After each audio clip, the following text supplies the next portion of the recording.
Oke, kita akan membicarakan tentang latar belakang. Landasan psikologis dalam pendidikan menekankan bahwa pendidikan tidak hanya bertujuan mentransfer pengetahuan, tapi juga membentuk kepribadian, perilaku, dan potensi peserta didik. Pemahaman psikologi membantu guru menciptakan lingkungan belajar yang kondusif dengan memperhatikan cara siswa belajar, berkembang, dan berinteraksi. Teori-teori seperti perkembangan, kognitif, belajar, sosial Bandura, dan motivasi Maslow menjadi dasar penting dalam merancang strategi pembelajaran yang efektif. Di era modern, landasan psikologi semakin relevan untuk menghadapi perbedaan individu, masalah kesehatan mental, serta pengaruh teknologi. Sehingga pendidikan tidak hanya fokus pada aspek akademik, tetapi juga pada kesejahteraan emosional dan sosial siswa. Oke, lanjut kembali ke pengertian. Kita mulai saja ya teman-teman. Psikologi adalah ilmu yang mempelajari gejala kejiwaan yang tercermin dalam perilaku manusia maupun hewan untuk kepentingan manusia, baik yang disadari maupun tidak. Melalui metode ilmiah dalam pendidikan, psikologi digunakan untuk memahami dan memecahkan masalah belajar dengan menerapkan prinsip, metode, dan pendekatan psikologis. Kondisi psikologis individu tampak dalam perilaku kognitif, afektif, dan psikomotor dalam interaksi dengan lingkungan. Proses pendidikan melibatkan interaksi kejiwaan antara pendidik dan peserta didik yang tidak lepas dari aspek kejiwaan, kebudayaan, kemasyarakatan, norma, dan kemanusiaan. Baik, selanjutnya pada slide ini saya akan menjelaskan tentang bentuk-bentuk psikologis dalam pendidikan. Bentuk-bentuk psikologis dalam pendidikan terbagi menjadi 3 macam, yaitu yang pertama ada psikologis perkembangan. Pada psikologis perkembangan ada 3 teori atau pendekatan tentang perkembangan, yaitu yang pertama ada pendekatan pertahapan, yaitu perkembangan individu yang berjalan melalui tahapan-tahapan tertentu. Kemudian yang kedua ada pendekatan diferensial. Pendekatan ini memandang individu memiliki kesamaan dan perbedaan. Kemudian membentuk kelompok berdasarkan perbedaan jenis kelamin, kemampuan intelek, suku, ras, agama, dan lain sebagainya. Kemudian yang ketiga ada pendekatan ipsatif. Pendekatan ini melihat perkembangan seseorang secara individual. Kemudian menurut J.J. Rouse, psikologi perkembangan berdasarkan masa perkembangan anak dibagi menjadi 4 tahap, yaitu yang pertama ada pada masa bayi, yaitu dari setelah lahir hingga umur 2 tahun, yang sebagian besar merupakan perkembangan fisik. Kemudian yang kedua ada masa anak dari usia 2 hingga 12 tahun yang dinyatakan perkembangannya baru hidup seperti manusia primitif. Kemudian yang ketiga yaitu ada masa pubertas dari usia 12 hingga 15 tahun yang ditandai dengan perkembangan pikiran dan kemampuan untuk berpetualang. Kemudian yang keempat ada masa adolesen dari usia 15 hingga 25 tahun yang ditandai dengan pertumbuhan seksual yang menonjol, sosial, kata hati, dan moral.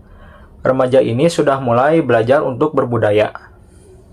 Untuk yang kedua adalah psikologi belajar.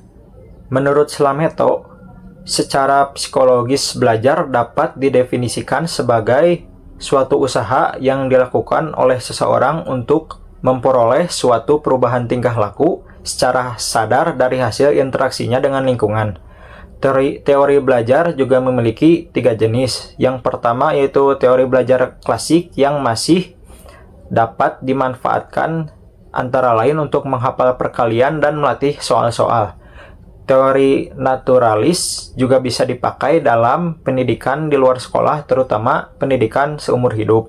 Kemudian yang kedua ada teori belajar behaviorisme yang bermanfaat dalam mengembangkan perilaku-perilaku yang nyata seperti sifat rajin, mendapat skor tinggi, tidak berkelahi, dan sebagainya. Kemudian teori yang ketiga adalah teori belajar kognisi. Menurut Siddhartha, Teori ini berguna dalam mempelajari materi-materi yang rumit yang membutuhkan pemahaman untuk memecahkan masalah dan untuk mengembangkan ide. Yang kedua itu ada psikologi sosial.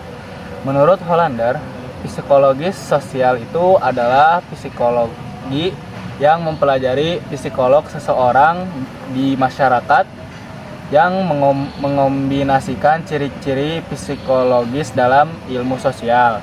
Untuk mempelajari pengaruh masyarakat terhadap individu ini, antara individu, pembentukan kesan pertama terhadap orang lain itu memiliki 3 kunci utama. Yang pertama ada kepribadian orang itu, yang kedua ada perilaku orang itu, dan yang ketiga ada latar belakang situasi. Dan juga menurut Pidarta, faktor-faktor yang menentukan motivasi belajar itu ada 3. Yang pertama, minat dan kebutuhan individu. Yang kedua, persepsi kesulitan akan tugas-tugas. Dan yang terakhir ada harapan sukses. Pada slide ini dijelaskan 2 tantangan utama dalam mengintegrasikan landasan psikolog ke dalam pendidikan. Yang pertama itu ada tantangan kurangnya pemahaman guru tentang psikolog pendidikan karena belum semua guru itu mendapat pelatihan yang menandai. Yang kedua ada keterbatasan sumber daya di mana tidak semua sekolah itu memiliki akses ke teknologian atau bahan ajar yang mendukung. Dan yang kedua ada solusi. Untuk mengatasi tantangan solusi ini terdapat 2 solusi juga. Yang pertama ada pelatihan guru berkelanjutan agar si guru ini memiliki pemahaman yang lebih baik terhadap teori psikologis pendidikan. Yang terakhir ada pemanfaatan teknologi yang terjangkau seperti aplikasi berbasis web untuk membantu mengatasi keterbatasan sumber daya tersebut. Ini ada beberapa teori psikologi yang mendasari proses pendidikan. Pertama, teori Peach tentang perkembangan kognitif. Menurut Peach, anak berkembang lewat beberapa tahap, jadi cara belajar juga harus disesuaikan dengan tahap perkembangan mereka. Dan yang kedua, teori belajar sosial dari Bandura. Anak belajar dengan meniru dan mengamati, sehingga perilaku guru maupun teman sebaya bisa menjadi contoh yang baik dan kuat. Terus yang ketiga, teori Maslow tentang motivasi. Maslow mengatakan bahwa kebutuhan dasar seperti rasa aman, dihargai, dan disayangi harus terpenuhi dulu agar siswa bisa belajar dengan baik. Lalu yang terakhir, ada teori Vygotsky tentang konstruktivisme. Beliau menekankan pentingnya interaksi sosial, misalnya melalui kerjasama dan bimbingan guru, supaya pengetahuan bisa dibangun bersama-sama. Berikutnya, pentingnya landasan psikologi dalam pendidikan. Pertama, psikologi membantu guru memahami perbedaan setiap siswa, karena tiap anak punya gaya belajar dan kebutuhan yang berbeda. Lalu yang kedua, psikologi juga bisa meningkatkan motivasi belajar dengan suasana yang aman, penuh dukungan, dan adanya penghargaan. Siswa menjadi lebih semangat. Terus yang terakhir itu ada ketiga, psikologi pendidikan berperan dalam menjaga kesehatan mental siswa. Guru juga bisa lebih peka melihat tanda-tanda stres atau kecemasan dalam siswa itu, lalu memberikan dukungan supaya hambatan belajar bisa diatasi sejak dini. Saya akan menjelaskan tentang kontribusi landasan psikologi terhadap pendidikan. Meskipun pada slide ini terdengar cukup rumit, sebenarnya pemahaman dengan kontribusi landasan psikologis ini yang sering kita rasakan dan emang kita alami setiap harinya. Yang pertama, ada peningkatan kualitas pembelajaran. Landasan psikologi membantu kita dalam meningkatkan kualitas pembelajaran, contohnya lewat perkembangan kognitif atau Piaget. Guru bisa merancang pembelajaran yang sesuai dengan tahap perkembangan siswa. Misalnya, di usia tertentu ada siswa yang lebih memahami atau lebih cepat mencerna sebuah materi dengan cara dia berpengalaman langsung dan dengan benda nyata. Biasanya banyak siswa yang emang butuh visual langsung gitu. Lalu pembelajaran juga bisa dibuat lebih efektif dan pas. Lalu yang kedua adalah mendorong motivasi siswa. Psikologi juga ternyata sebenarnya mendorong berperan besar untuk mendorong motivasi siswa menurut teori Maslow.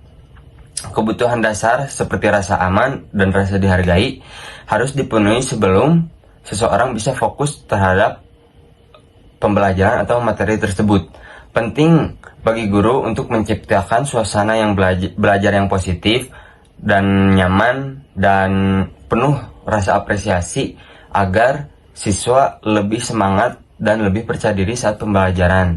Lalu yang ketiga ada memahami perbedaan individu. Tentu seorang guru harus memahami perbedaan individu. Kita tahu bahwa setiap orang punya cara atau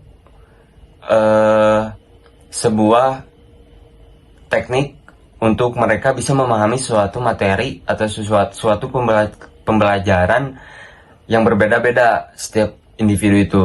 Dengan memahami hal ini, guru juga bisa menggunakan pendekatan yang lebih fleksibel, misalnya pembelajaran kolaboratif atau juga menggunakan model yang variatif agar semua siswa merasa terbantu dan dihargai proses pembelajarannya. Nah, di slide ini saya akan menyimpulkan secara menyeluruh tentang apa yang telah teman-teman saya sampaikan. Jadi pada tema kali ini landasan psikologis pendidikan, yaitu landasan psikologis pendidikan itu sangat penting. Mengapa? Karena ini membantu guru bisa memahami siswa secara menyeluruh, bukan hanya sekadar cara mereka belajar, tapi guru juga bisa memahami bagaimana siswa berinteraksi, bagaimana siswa berpikir, dan berkembang secara emosional. Dan dengan memahami psikologi, guru bisa merancang strategi atau pengajaran yang lebih efektif dan personal yang menghasilkan suasana belajar yang positif, yang sportif, sekaligus mampu bisa meningkatkan motivasi siswa. Namun, tentu saja ada tantangan seperti keterbatasan teknologi atau keterbatasan sumber daya atau keterbatasan pelatihan. Solusinya, kita bisa melakukan pelatihan berkelanjutan atau memanfaatkan teknologi agar integrasi psikologis dalam pendidikan ini lebih maksimal. Dan harapannya kita bisa membentuk generasi yang bukan hanya cerdas dalam akademis, tapi juga tangguh dalam secara emosional dan secara sosial. Dengan begitu, mereka siap menghadapi tantangan-tantangan di kehidupan masa depan.